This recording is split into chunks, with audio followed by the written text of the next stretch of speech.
বয়ঃসন্ধির মতো 30 এর পরের জীবনেরও একটা নাম থাকা উচিত। বুড়িও না আবার ছুড়িও না, অদ্ভুত একটা বয়স। বেশিরভাগ ক্ষেত্রেই এরা সংসারী 15 থেকে 20 বছর ধরে। 1 বা 2 সন্তানের মা হলেও মনের ভেতরকার কিশোরীটা কোথাও যেন রয়ে যায়।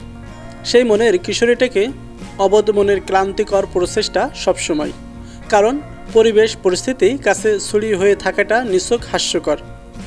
যা পাওয়ার ছিল আর যা পাওয়া হয়নি, মনটা সেই হিসাব করতে বসে যায়।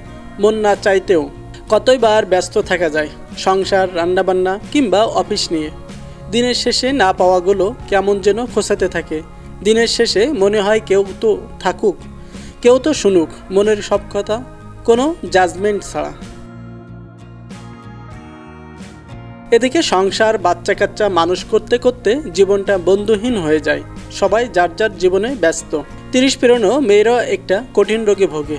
নস্টালজিয়া কারণে অকারণে শুধু পুরনো কথা মনে পড়ে। পুরনো ক্ষতগুলো দগদগে হয়ে ওঠে। আবার মনে পড়ে ফেলে আসা শৈশব, তারুণ্য, চঞ্চল মন, স্কুল, কলেজ, ইউনিভার্সিটির সোনালি দিনগুলো। তার সঙ্গে প্রথম দেখার ক্ষণটি, কখনো বা না পোড়ানোর কত গল্প, বৃষ্টি বিলাস। যে কিছু সময়ের জন্য নিজের হয়েছিল, সে কষ্ট দিয়েছিল, কিংবা না চাইতেও যাকে কষ্ট দিতে হয়েছিল, সব মনে পড়ে যায় সময়ে অসময়ে। রাতের বেলা সব কাজ সেরে আয়নার সামনে দাঁড়ালে বড় অসুন্দর মনে হয় নিজেকে। চুল পড়ে অর্ধেক, মুখে বলি রেখারা সবে আঁকিবুকি শুরু করেছে। এক সময়ের মেদহীন শরীরটা স্বপ্নের মতো লাগে। পেটে স্ট্রেস মার্কের দাগ, সব মিলিয়ে ভীষণ অনাকর্ষণীয় লাগে নিজেকে। সেই বিষণ্ণতা ঢাকতেই হয়তো শাড়ি গহনায় মেতে থাকতে চাই মেয়েদের মন। জীবনের অর্ধেকটা পার করে এসে 30 পেরোনো মেয়েদের দুর্নিবার প্রেমের ইচ্ছা জাগে। না, প্রেম করার জন্য প্রেম না, মনে হয় কেউ থাকুক, কেউ শুনুক সব কথা। আবার কারো আকর্ষণের কেন্দ্রবিন্দু হতে মন চায়। মনটা আবার সব কিছু নতুন করে শুরু করতে চায়। মন নতুন কাউকে চায় না, পুরাতন মানুষটাকেই আবার নতুন করে চায়।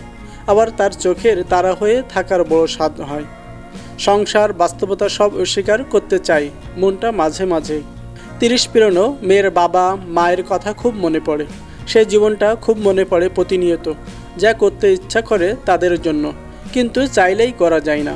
শুধু মেয়ের বাবা মা বলে অধিকারবোধ সীমিত করে রাখতে হবে, এই ব্যাপারটাই খুব ভাবায়।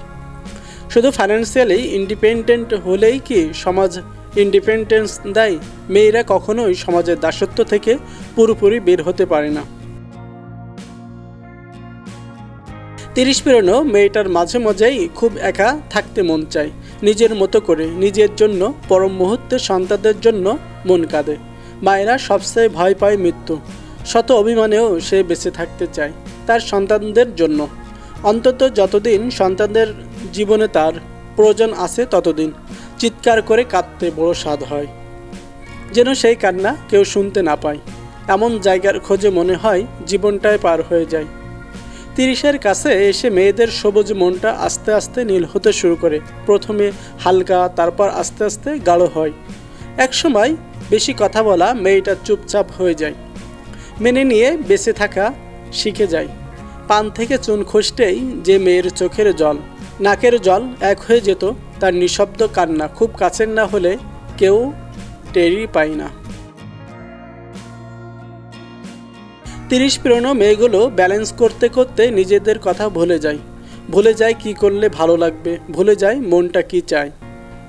30 পেরোনো শরীরটাও আগের মতো সাপোর্ট দেয় না। অপারেশনের ধকল, মেরুদণ্ডে দেওয়া ইঞ্জেকশন শরীরটাকে অকেজো করে দেয়। ভাঙা কোমর নিয়ে দিব্যি রান্নাবান্না, বাচ্চার দেখাশোনা, ঘরের কাজ, জাননি সব করে যায়। তবু দিন শেষে শুনতে হয় কিছুই করে না। 30 পেরোনো মেয়েগুলো যত্ন চায়। তারা চায় কেউ তার মনের যত্ন করুক।